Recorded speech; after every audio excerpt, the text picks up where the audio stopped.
রান্নার এপিসোডে আপনাদের সবাইকে স্বাগত জানাই। আজকে আমরা বানাবো হচ্ছে এঁচোড় চিংড়ির কোফতা। তবে আজকে রান্নাটা কিন্তু আমি একা করব না, আজকে আমার সঙ্গে সরস্বতী দিদি আছে। আজকে আমরা দুজনে মিলেই রান্নাটা করব। তাহলে চলুন শুরু করা যাক। এখানে আমরা এঁচোড় কেটে ধুয়ে একটু নুন দিয়ে সেদ্ধ করে নিয়েছি, তার সঙ্গে নিয়েছি 1.5 খানা আলু সেদ্ধ। এখানে আছে চিংড়ি মাছ। চিংড়ি মাছটা আমরা ভালোভাবে পরিষ্কার করে নিয়ে নুন হলুদ মাখিয়ে রেখেছি। প্রথমেই যেটা করব, চিংড়ি মাছটা ভেজে নেব। দিদি অলরেডি গ্যাস জ্বেলে গ্যাসে কড়াই বসিয়ে দিয়েছে। কড়াইতে দিয়ে দিয়েছে পরিমাণ মতো সর্ষের তেল। তেলটা গরম হয়ে গেছে, এবার মাছগুলো দিয়ে দিচ্ছে।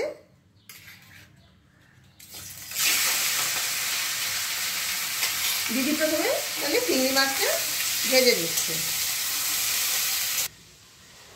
দিদি যতক্ষণ চিংড়ি মাছটা ভাজছে তার মধ্যে আমি একটু কাজ এগিয়ে রাখি। আমি এখানে এঁচোড় আর আলু সেদ্ধটা নিয়ে নিয়েছি। আমি হাত দিয়ে দিয়ে এঁচোড়টা এইভাবে ছাড়িয়ে নেব, তারপর আলু সেদ্ধটাও এঁচোড়ের সঙ্গে মেখে নেব।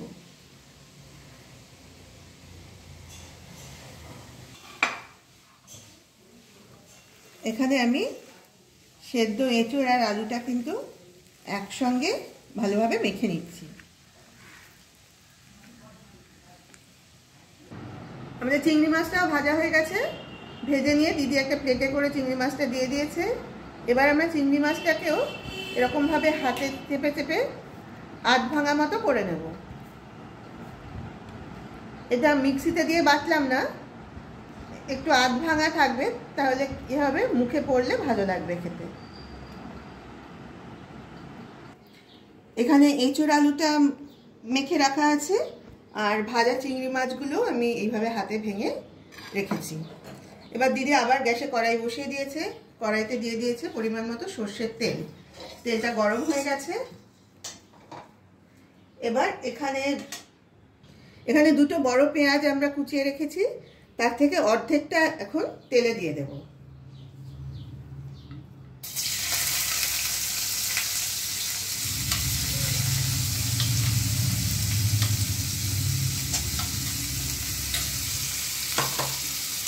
প্রথমে পেঁয়াজটা একটু ভেজে নেব।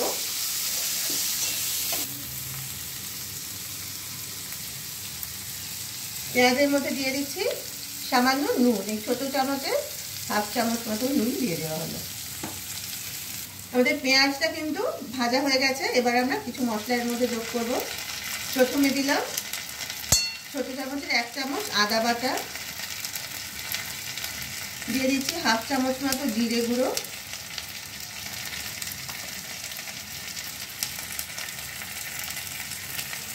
দিচ্ছি 1 চামচ শুকনো লঙ্কা বাটা, আর দিয়ে দিচ্ছি 1/3 চামচ মতো হলুদ গুঁড়ো। এবার সব মশলাগুলো ভালোভাবে মিশিয়ে একটু কষিয়ে নেব। আমাদের মশলাটা কষানো হয়ে গেছে। এবার মেখে রাখা সেদ্ধ এঁচোড় আর আলুটা কড়াইতে দিয়ে দিলাম। এঁচোড় আর আলু সেদ্ধটা সব মশলার সঙ্গে ভালোভাবে নেড়ে মিশিয়ে দেওয়া হলো। একটু সময় এটা কষিয়ে নেব, তারপরে আমরা চিংড়ি মাছটা এর সাথে যোগ করব। এঁচোড় আলুর মিশ্রণটা প্রায় 2 মিনিট মতো কষানো হয়ে গেছে। এবার চিংড়ি মাছটা এর সাথে যোগ করে দিচ্ছি।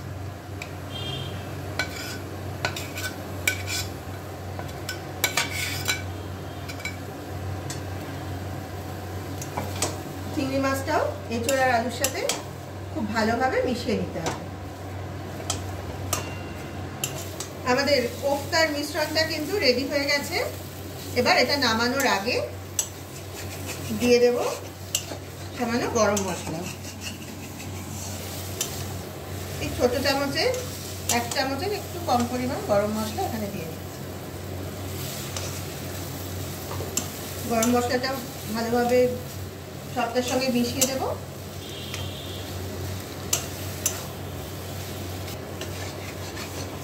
এটা রেডি হয়ে গেছে। এবার এই মিশ্রণটা একটা প্লেটের মধ্যে ঢেলে নেব। ঢেলে একটু সময় ফ্যানের নিচে রাখবো, কারণ একটু ঠান্ডা না হলে আমরা হাতে করে কোফতাটা বানাতে পারবো না। আমাদের মিশ্রণটা মোটামুটি ঠান্ডা হয়ে গেছে। এবার এটাকে একটা বাটিতে নিয়ে নিচ্ছি।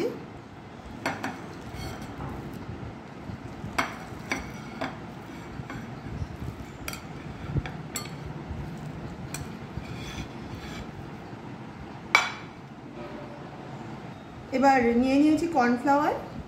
আমি এবার এই মিশ্রণে আন্দাজ মতো কর্নফ্লাওয়ার যোগ করব। আমি আপাতত বড় চামচে 3 চামচ মতো কর্নফ্লাওয়ার দিচ্ছি।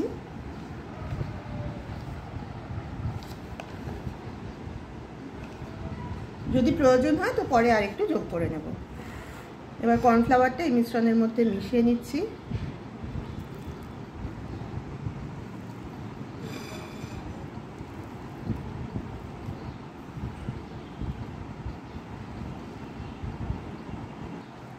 কর্নফ্লাওয়ারটা এই মিশ্রণের সাথে ভালোভাবে মেখে নিয়েছি। এবার আমি 2 হাতে মাখিয়ে নিয়েছি একটু সর্ষের তেল। এবার পরিমাণ মতো এই মিশ্রণ হাতে নিয়ে আমরা কোফতার আকারে গড়ে নেব। আপনারা এটা চাইলে গোল বা লম্বাটে যেরকম শেপ আপনাদের পছন্দ আপনারা করে নিতে পারেন।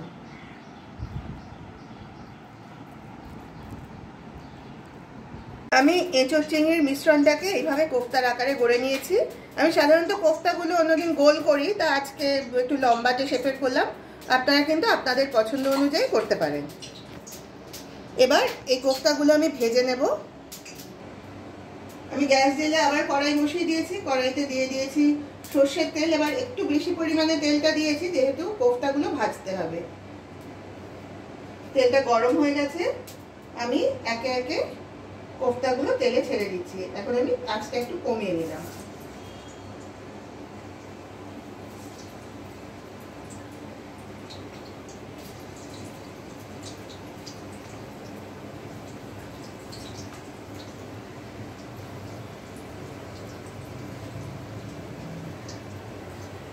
একটু হালকা আছেই ভালোভাবে উল্টে পাল্টে আমি কোফতাগুলো ভেজে নেব।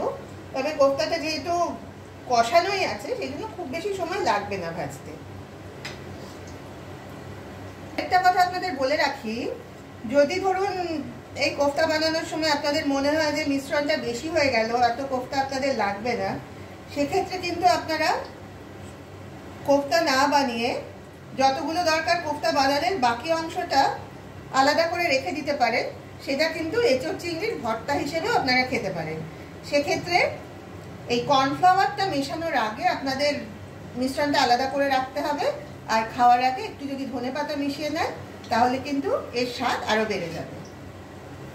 এঁচোড় চিংড়ির ভর্তার রেসিপিটাও আগে আমার এই চ্যানেলে শেয়ার করেছিলাম, হয়তো আপনারা অনেকেই দেখেছেন, তাও আজকে আরেকবার মনে করিয়ে দিলাম। আমাদের সব কোফতাগুলো কিন্তু ভাজা হয়ে গেছে। আমরা একটা প্লেটের মধ্যে তুলে নিয়েছি। এবার গ্রেভিটা বানাবো। তার জন্য আবার গ্যাসে কড়াই বসিয়ে দিয়েছি। আর কোফতা ভাজার পর যে তেলটা ছিল তার থেকে কিন্তু আমি তেলটা খানিকটা কমিয়ে নিয়েছি, কারণ অত তেল গ্রেভিতে ব্যবহার করব না, ভাজার জন্য একটু বেশি করে তেল দিয়েছিলাম। আচ্ছা, প্রথমে আমি ফোড়নে দিয়ে দিলাম সামান্য গোটা জিরে।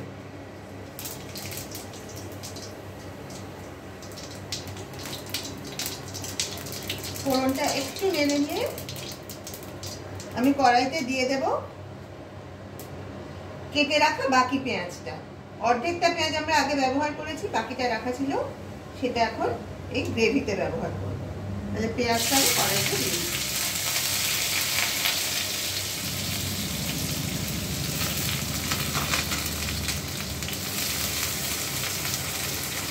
আঁচটা কিন্তু আমি কমেই রেখেছি।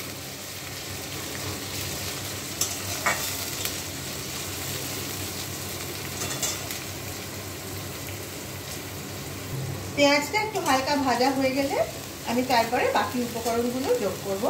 তবে এই পর্যায়ে আমি পেঁয়াজে দিয়ে দিচ্ছি সামান্য নুন। এই ছোট্ট চামচে 1/2 চামচ মতো নুন এখন দিলাম। পরে বাকি মশলা যোগ করার পরে আবার স্বাদ অনুযায়ী নুন দিয়ে দেবো। এখন মিনিট খানেক মতো পেঁয়াজটা একটু ভেজে নেব। আমাদের পেঁয়াজটা ভাজা হয়ে গেছে। এখানে একটা বাটিতে আমি আগে থেকেই আদা, রসুন আর একটা বড় মাপের টমেটো একসঙ্গে মিক্সিতে বেটে রেখেছিলাম। এই মিশ্রণটা এবার আমি কড়াইতে পেঁয়াজের সাথে মিশিয়ে দিচ্ছি।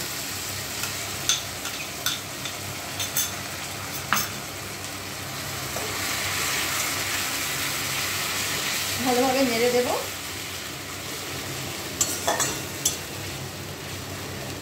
এরপর আমি একে একে অন্যান্য মশলা যোগ করব। এই আদা, রসুন আর টমেটোর পেস্টটা মিনিট খানেক মতো কষিয়ে নিয়েছি। এবার আমি বাকি মশলাগুলো একে একে যোগ করছি। প্রথমে দিচ্ছি এই চামচের 3 ভাগের 1 ভাগ মতো হলুদের গুঁড়ো,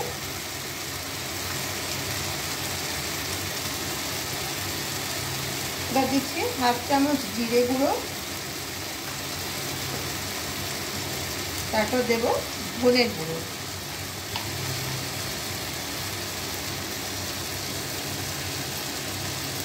ধনের গুঁড়ো ওই 1/2 চামচ মতো দিয়ে দিলাম। গুঁড়ো মশলাগুলো প্রথমে একটু মিশিয়ে দিচ্ছি, আঁচটা কম করে রাখলাম।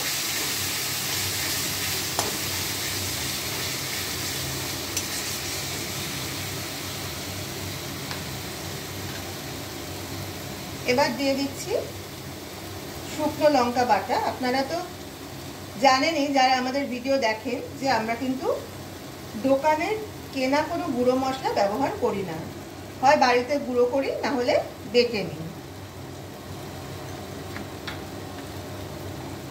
লঙ্কা, শুকনো লঙ্কা যেটা ঝাল হয় সেই লঙ্কাটা দিয়ে দিলাম। এইবার দিচ্ছি হচ্ছে কাশ্মীরি লঙ্কা বাটা, একটু সুন্দর যাতে লাল রং হয় সেই জন্য এটা দিলাম। তাহলে আমাদের মশলা দেওয়া মোটামুটি হয়ে গেল।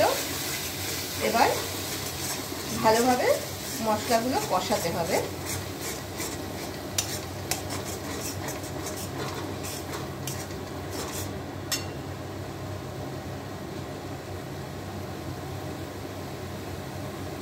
দিয়ে দিচ্ছি ছোট চামচের এই 1 চামচের একটু কম পরিমাণে নুন।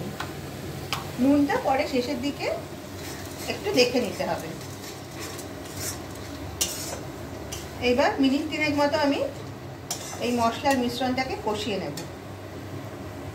আরেকটা জিনিস আমি এই মিশ্রণে যোগ করছি, সেটা হচ্ছে সামান্য চিনি, 1/2 চামচেরও কম পরিমাণ চিনি দিয়ে দিলাম।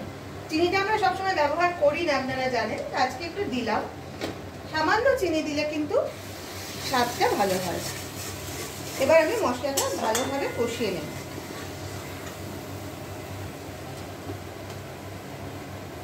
আমাদের মশলাটা কিন্তু ভালোভাবে কষানো হয়ে গেছে। এবার এর মধ্যে দিয়ে দিচ্ছি আমি 1 কাপ পরিমাণ জল। জলটা কিন্তু আমি আগেই গরম করে রেখেছিলাম। আপনারাও চেষ্টা করবেন সব সময় এই রান্নায় ঝোল দেওয়ার সময় ঠান্ডা জল না দিয়ে গরম জলটা ব্যবহার করেন।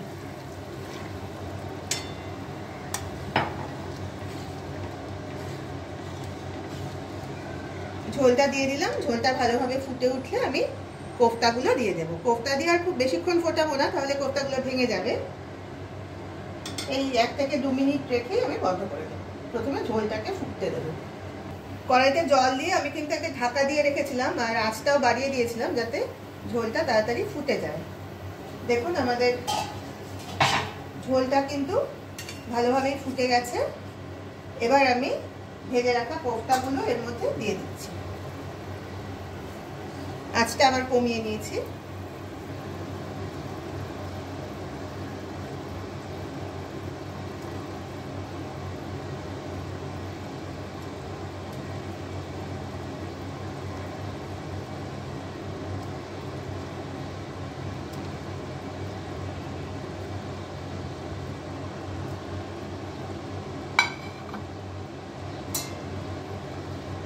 হালকা করে নেড়ে দেবো যাতে সব কোফতাগুলো ঝোলের মধ্যে ডুবে যেতে পারে।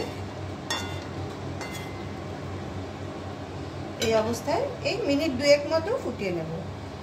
আঁচটা মাঝারি অবস্থায় রাখবো।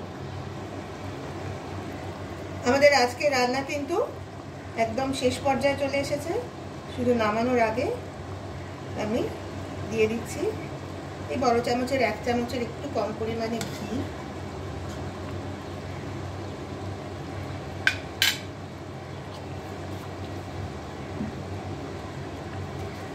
দিয়ে দিচ্ছি ছোট চামচের 1 চামচ পরিমাণ গরম মশলার গুঁড়ো। এই গরম মশলার গুঁড়োটাও কিন্তু আপনারা জানেন এটা আমরা বাড়িতেই তৈরি করি, কোনো রকমই কেনা গুঁড়ো মশলা কিন্তু আমরা ব্যবহার করি না।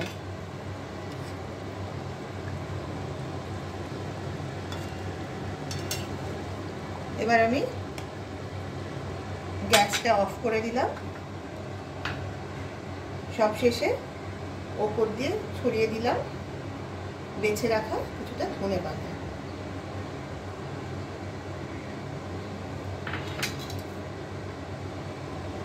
ধনে পাতাগুলো মিশিয়ে দিচ্ছি। ব্যাস আমাদের রান্না কিন্তু একদম রেডি। তবে আমি এইভাবে কড়াইটা ঢাকা দিয়ে 5 মিনিট রাখবো, তারপরে কিন্তু আমি এটা সার্ভ করব। আমাদের আজকের রেসিপি এঁচোড় চিংড়ির কোফতা কিন্তু একেবারে রেডি হয়ে গেছে। এবার গরম গরম ভাতের সঙ্গে সার্ভ করে দিলেই কিন্তু একটা অসাধারণ লাঞ্চ আপনাদের জন্য অপেক্ষা করছে। এখন কিন্তু বাজারে যথেষ্ট এঁচোড় পাওয়া যাচ্ছে, তাই আপনাদের সবাইকে অনুরোধ করব আপনারা কিন্তু অন্তত একবার হলেও এইভাবে এঁচোড় আর চিংড়ি মাছ দিয়ে কোফতাটা বানিয়ে টেস্ট করে দেখবে। আর আমি আগে যে বললাম, এর আগে আমি এঁচোড় চিংড়ির ভর্তা রেসিপিটা শেয়ার করেছিলাম, সেই ভিডিওটাও আমি কমেন্ট বক্সে দিয়ে দিচ্ছি। আপনারা চাইলে কিন্তু সেইখান থেকে, সেই লিঙ্ক থেকে ওই রেসিপিটাও দেখে নিতে পারেন। যারা যারা আজ আমাদের এই 3 দিদির হেসেল ইউটিউব চ্যানেল থেকে এই ভিডিওটা দেখলেন, তাদের সবাইকে অনুরোধ করছি আপনারা প্লিজ চ্যানেলটাকে সাবস্ক্রাইব করুন এবং পাশের বেল আইকনটাকে প্রেস করে দিয়ে আমাদের পাশে থাকুন। তাহলে কিন্তু যখনই আমরা কোনো নতুন ভিডিও আপলোড করব তার নোটিফিকেশন আপনাদের কাছে পৌঁছে যাবে। আর যারা আমাদের 3 দিদির হেসেল ফেসবুক পেজ থেকে এই ভিডিও দেখছেন, তাদের সবাইকে অনুরোধ করছি আপনারা প্লিজ আমাদের পেজটা ফলো করুন এবং অবশ্যই লাইক, কমেন্ট আর শেয়ার করে আমাদের পাশে থাকুন। আজ তাহলে এখানেই শেষ করছি। আবার খুব শিগগির আপনাদের সঙ্গে দেখা হবে একটা নতুন ভিডিও নিয়ে। সবাই ভালো থাকবেন। নমস্কার।